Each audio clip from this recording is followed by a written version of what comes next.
Brasil voltou a marcar um gol de bola parada, que é a sua característica, como a força que o Brasil tem, mas voltou a marcar um gol de bola no chão, de bola trabalhada também. Antes de começar a responder, eu queria dedicar essa vitória e a liderança do Campeonato Gaúcho, a primeira divisão, que é tão difícil. Primeiro ao colega de vocês, ao Cabral, pela homenagem que me fez. Eu não vou me estender muito, porque eu sei que o Montaner já tocou no assunto. Ao Cabral.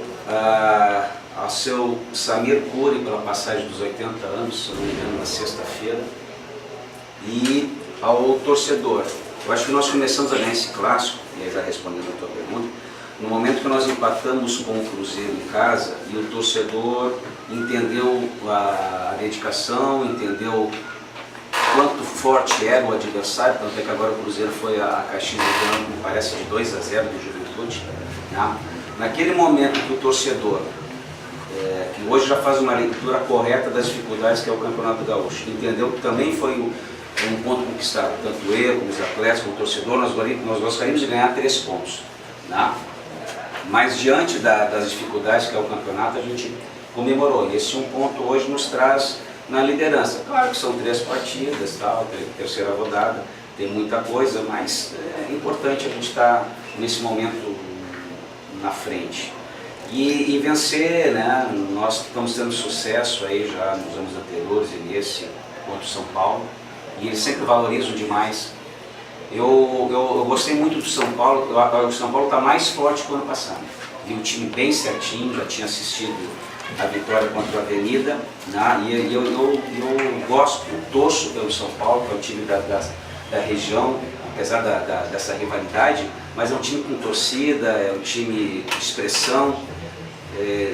Tem coisas que eu admiro nas torcidas. Eu falei, nós empatamos o jogo, o torcedor compreendeu, aplaudiu, e a partir dali foi a nossa força. Eu vi o jogador do São Paulo retornando para o intervalo, estamos perdendo de 2-0, e o torcedor do São Paulo aplaudindo. Eu acho que o torcedor ele tem que ser torcedor da hora boa e da hora ruim. Né? Só da hora boa. Felizmente o Brasil está tendo muito tempo bom, assim, espero que a gente continue. Bom, Rogério, um dos méritos do Brasil para conquistar os 3 pontos, porque foi muito bem claro o Toquinho na sua avaliação. O São Paulo vinha para explorar os contra-ataques e não deixar o Brasil jogar, vinha fechado. O mérito do Brasil foi esse, de não dar tempo para o São Paulo tentar se defender, foi o Brasil tentar propor o jogo já desde o início. A tua ideia principal era essa, não deixar o São Paulo tentar se defender. Mas essa ideia, ela também foi contra o Cruzeiro, só que às vezes você não consegue. Né? E o que aconteceu de diferente do jogo passado, é quando nós fizemos 1-0, nós continuamos a roubar a bola e encaixar o contra-ataque. Né? Nós tivemos uma tranquilidade um pouquinho melhor hoje, talvez pela característica do Márcio Ran, aí de meia, né? Organizando. Hoje foi um legítimo 10, né? Organizou, deu tempo da jogada, fez os lançamentos, fez a virada de jogo, bem aquilo que vem fazendo nas últimas 2 temporadas como um meia de alto nível. E evidente que eu não podia cobrar disso do Galhardo. Né? Hoje sim, o Galhardo entrou na função dele, ali pelo lado direito, cobrindo o avanço do lateral. Eu acho que, apesar do Cruzeiro ter dado no início, atacou mais, mas eu acredito que a partir do que a gente fez o gol contra o Cruzeiro, o jogo se desenhou muito parecido com hoje do São Paulo, só que nós tivemos um contra-ataque melhor. O segundo tempo, mesmo ganhando de 2-0, o São Paulo praticamente não chutou, né? Rondou tal, mas a defesa muito bem armada, a defesa do sistema defensivo. Eu acho que isso foi o diferencial. Pois é, tu já sabia que o jogo contra o Cruzeiro ia ser difícil, até porque naquele amistoso foi um empate 1-1. Né? Um bom time, como tu disse, ganhou de Juventude hoje. Mas hoje era clássico, né? Tinha aquela tensão no ar, 2-0, 2 gols no primeiro tempo. Foi importantíssimo só para depois, então, como se diz, conforme o andar da carruagem, as melancias vão se acomodando, né?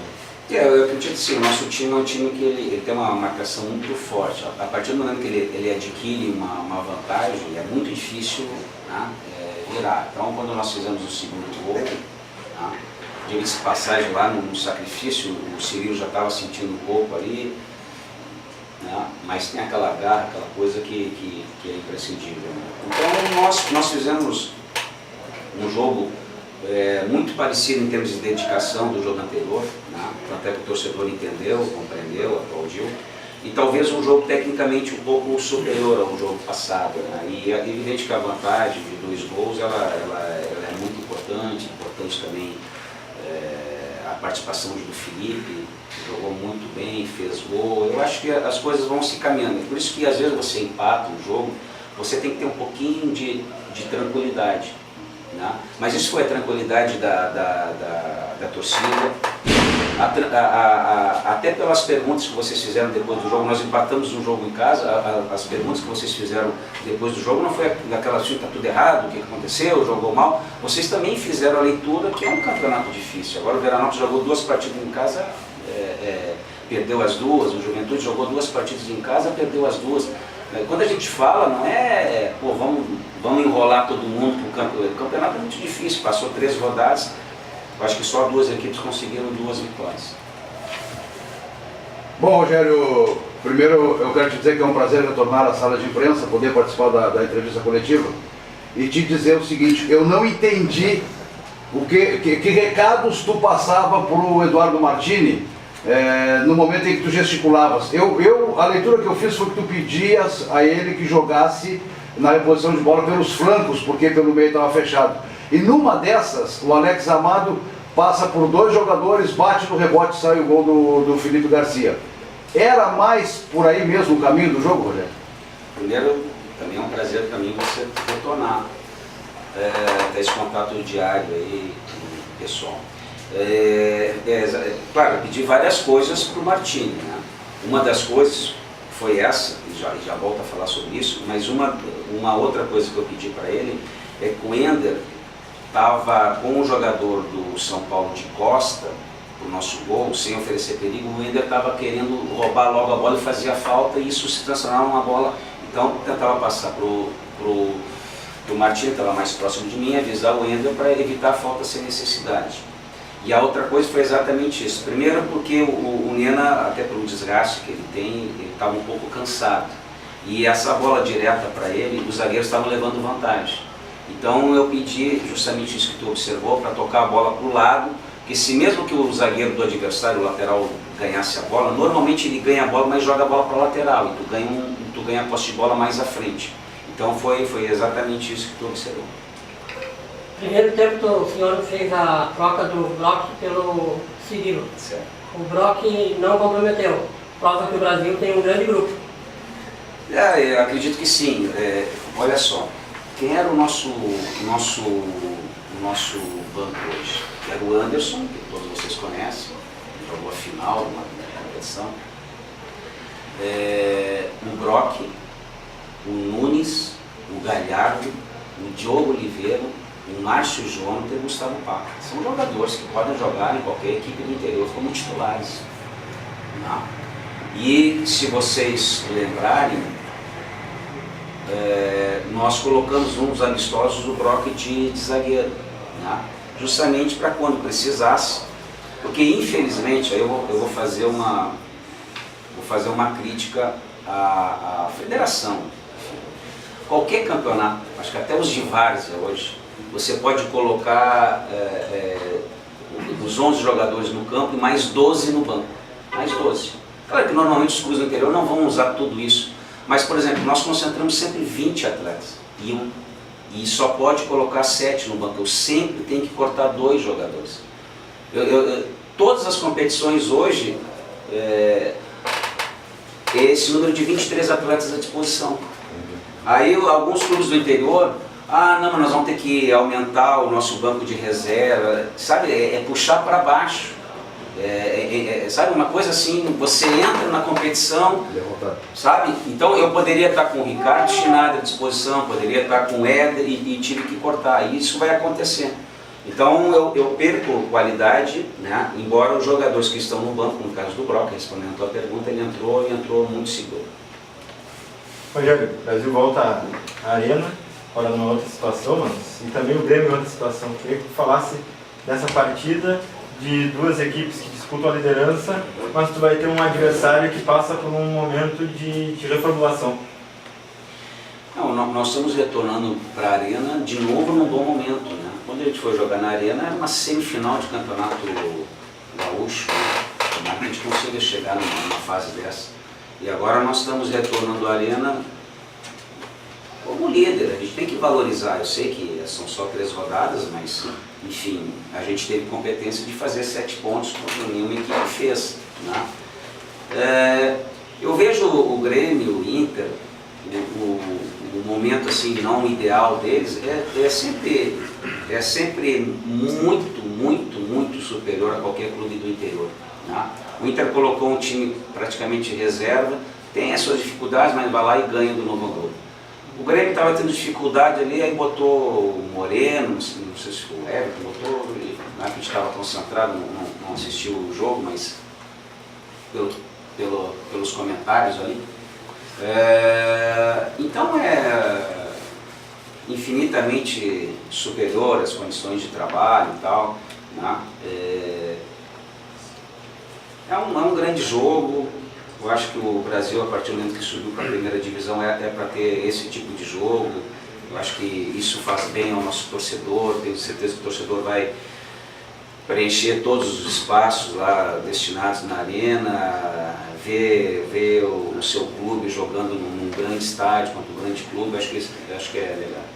Falando ainda do Grêmio, Rogério, tu acha que o Brasil pode estar num momento tão bom como no ano passado, mas agora o Grêmio sem Barcos, provavelmente sem Marcelo Moreno e sem Luan, que foi expulso hoje, é a vez do Brasil, é a hora do Brasil?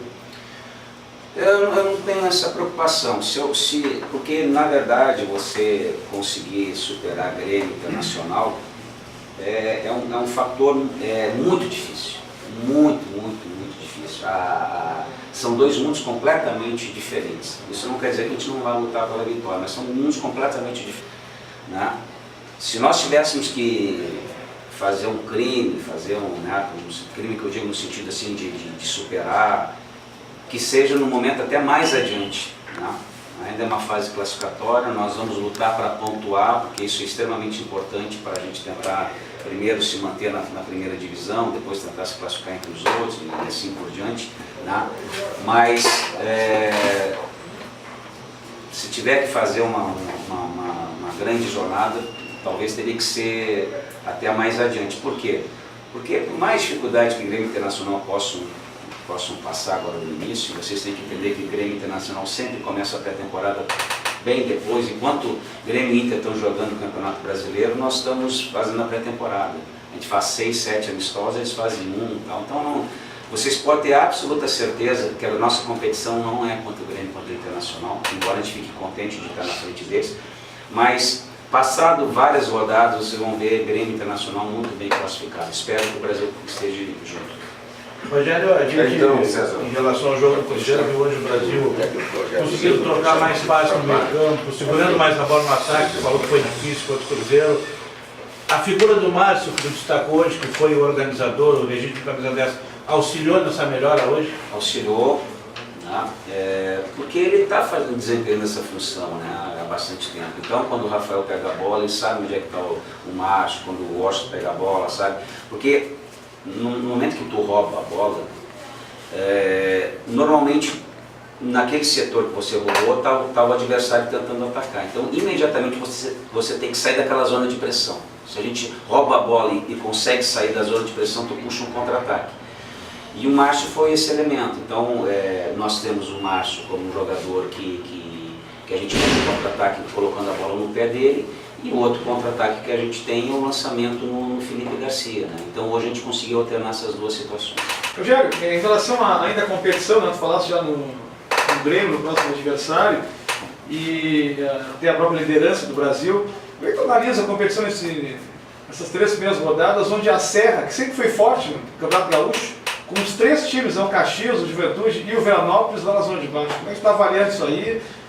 Tu entendes que pelo potencial que tem vão crescer, é o momento do Brasil, né? A gente fala tanto, né? Quem ameaça a Grêmio Inter é Caxias, Juventude, é o momento agora de repente, né, de Brasil. Eu acho que assim, Manasseh, é sempre difícil fazer uma análise com poucos jogos. Né? Potencial o Juventude tem, potencial o Caxias tem, potencial o Veranópolis tem. O que eles vão ter que saber lidar é com a pressão de estar embaixo. Isso é o que atrapalha. Né? Tá lá o Veranópolis, perdeu um jogo em casa, tá bom, ele tá jogando o segundo jogo, eu acho que contra o Ipiranga. Aí tá aquele 0 a 0 no segundo tempo e tu começa a te afobar, e aí tu leva um gol no final, né?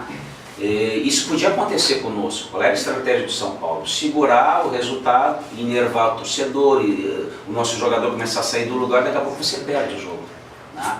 Então, assim, são clubes com tradição e com potencial, até em termos de contratação. A questão é saber lidar com a pressão. Por isso que a gente tenta arrancar bem, porque você vai jogar na liderança é uma coisa, você vai jogar nas últimas posições é diferente. Por exemplo, o Brasil não só está na liderança, mas o Brasil abriu 5 pontos de vantagens com relação a pelo menos 5 times. Tem 5 times de 2 a 1 e 0 pontos. Então isso tranquiliza um pouco. Claro que a tranquilidade ela não é grande porque você vai pegar logo o Grêmio agora, né, fora de casa. Mas eu acho que depende muito de como esses clubes, não é só esse, qualquer clube que está na zona de baixo consegue sair ou não sob pressão. Dizem que na vida não há nada como um dia após o outro. E várias e muitas vezes nós fizemos entrevistas coletivas contigo após o jogo, contra o 14 de Julho de Livramento, contra enfim, vários clubes de menor expressão na segunda divisão, num campo ruim, numa condição adversa, tudo isso é verdade. E eu estou te colocando essa questão, Rogério, porque hoje tu estás num outro patamar, num outro nível, recusando proposta de time de Série A, de Campeonato Brasileiro, transformaste o Márcio Ran no meia que ele não era, e hoje ele é a peça mais importante do teu time, ou seja, tens uma outra visão de futebol, tens outro patamar. Eu te pergunto, eu estou te colocando isso para não esquecer que teve dificuldade lá atrás e por que se está hoje aqui. E eu quero aproveitar a pergunta do Monassa e fazer o seguinte gancho. Quem ameaça o Brasil hoje? Por que o Brasil hoje é o time a ser batido? Eu acho que foi um processo, né? As coisas não se dá saltos assim, né? Foi um processo desde a segunda divisão, se colocou uma mentalidade lá na segunda divisão que ela não mudaria caso o Brasil subisse, certo? Esse time competitivo, de marcação forte, de posição física, de velocidade no contra-ataque, etc, de entrega durante toda a partida, isso você faz na quinta divisão ou na primeira divisão. A primeira coisa, nós colocamos uma ideia no Brasil. E essa ideia ela é utilizada em qualquer... Se nós vamos jogar a Copa do Brasil, se nós vamos jogar a Série D, entendeu? Acho que isso é fundamental. Claro que é aos poucos, né? Tu tem que ter muita convicção, tu não tem só vitórias, a gente teve momentos que não tão bons, mas a gente foi dando confiança. Nós temos um grupo muito pequeno, né? O Felipe tem que fazer 2, 3 funções, o Márcio Lan, o Brock é lateral, é zagueiro.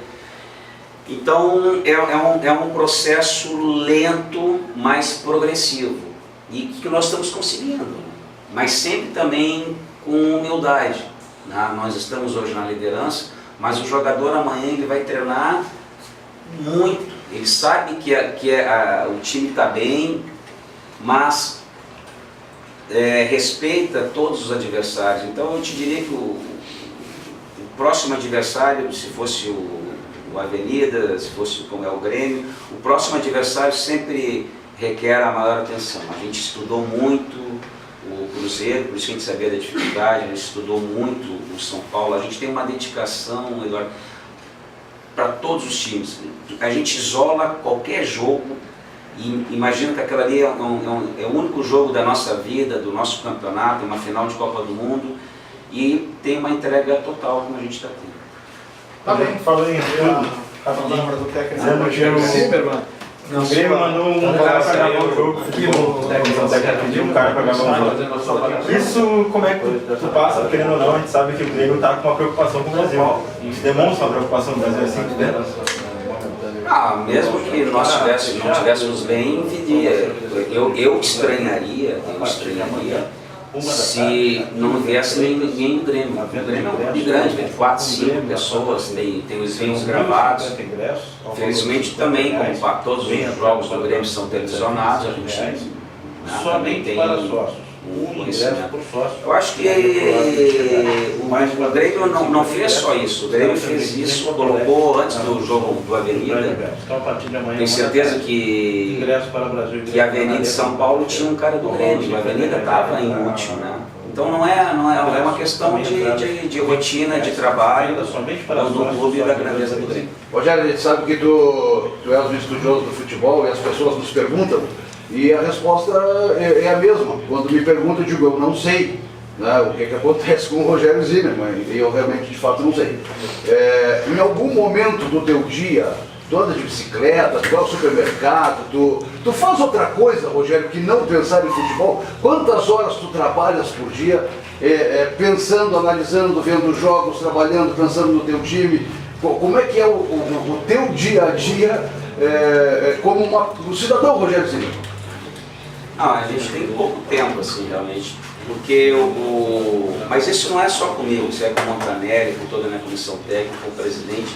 Para trabalhar aqui no Brasil, tu tem que dar uma dedicação acima da média. Isso serve para o treinador também, porque nós não temos, assim, 15 auxiliares, 15, né? Agora veio o Zé, que tem nos ajudado muito, contribuiu muito para o jogo de hoje, mas a gente tem um grupo muito pequeno, né? É quase como o nosso grupo de atletas, é um grupo muito pequeno da comissão, isso te exige muito. Só o que acontece, assim, a gente vai no supermercado, eu vou no supermercado, eu vou na rua e tal, e mesmo que eu quisesse esquecer, o torcedor nos encontra e lembra, né? Não tem como, né? No restaurante e tal, mas o legal assim, que a gente empatou contra o Cruzeiro e nos dias seguintes, quando a gente encontrava o pessoal ali na rua, no supermercado, enfim, na loja, sempre incentivando, sempre alto astral, na saída do hotel, agora na chegada, quando vem o ônibus do hotel para o estádio. É uma energia muito grande, é uma responsabilidade e toda vez que a gente consegue a vitória, como foi o caso de hoje, que está numa situação boa, compensa até a gente deixar um pouco a vida particular de lado. Eu sei, Rogério, olha, e eu quero finalizar, embora daqui a pouco, porque se deixar nós vamos ficar conversando, eu sei que tu ficas por aí, a gente vai ficar conversando por aqui, mas nós também temos o horário, exatamente sobre essa questão de tu compartilhar com os teus atletas, de fazer a liderança do grupo e conseguir com que todos estejam sempre prontos no momento em que tu precisa. Isso tem que ser um trabalho diário e é árduo. Mas o que eu quero te perguntar, Rogério, é se tu, porque certamente problema de saúde tu não tens nenhum, e se existem dois Rogérios, porque tu tens uma tranquilidade, a gente conversa contigo, observa no teu semblante tranquilo, que se transforma na beira do gramado numa coisa com muita adrenalina. Como é que se dá esse processo, Rogério? Isso é que te mantém calmo desse jeito, essa explosão tua na beira do campo? É estilo, né? Não é que tu queira fazer, agora no segundo tempo tá 2-0, tu sabe que os segundos, as horas, os minutos, as horas que se passam, a minha noite ela vai ser melhor, o meu treino amanhã vai ser melhor, a minha preparação para o jogo seguinte vai ser melhor se a gente vence. Então isso o atleta faz, a gente se mata naquele jogo, sai o sereno cheio de dor, nossos jogadores podem sair cheio de dor, sem voz e tal, mas garante, se possível, a vitória, porque aí a tua noite vai ser melhor, entendeu? Então assim, tá 2-0, e por que tá 2-0, faltando 1 minuto o Rogério está gritando? Mas é justamente por isso, por estar faltando 1 minuto, tu não muda mais nada do lado, né? Ou o juiz da 8 que nem deu o gol. Pode. A arbitragem hoje do Garon, excelente, né? Tranquila, nenhum dos dois times reclamou, as coisas podem ser mais normais, né? Bom, mas e evidente que é um outro ambiente, né? Se eu estiver me comportando aqui sentado na sala de imprensa, vocês pertinho, sem barulho, dando grito e dando soco na mesa, aí vai ser uma coisa. Claro que no campo tu tem ali 8.000 pessoas, tem muito barulho, você tem que gritar, às vezes o jogador não escuta, você tem que gesticular, né? E aqui na sala de imprensa é mais calmo em função não é que tenha dois Rogérios, né? São situações diferentes. Rogério, só para finalizar, se fosse fazer uma avaliação desse jogo de hoje, que nota tu daria para a tua equipe? É difícil dar uma nota, entende, Daniel? É o seguinte, Thelmo. Eu prefiro muito mais escutar vocês fazem uma análise mais fria. Eu tinha assistido o jogo contra o Cruzeiro e na hora parecia que o nosso time não andou tão bem. E depois eu fui separar os melhores momentos e tal, e eu vi que a gente atuou bem, só faltou um detalhezinho daquela questão do contra-ataque. Então é difícil terminar o jogo ter... Eu sou daquele negócio prático. Mesmo que tivesse ido mal, fez os 3 pontos, é o que me serve. E deixo mais assim para vocês fazer uma análise quantitativa.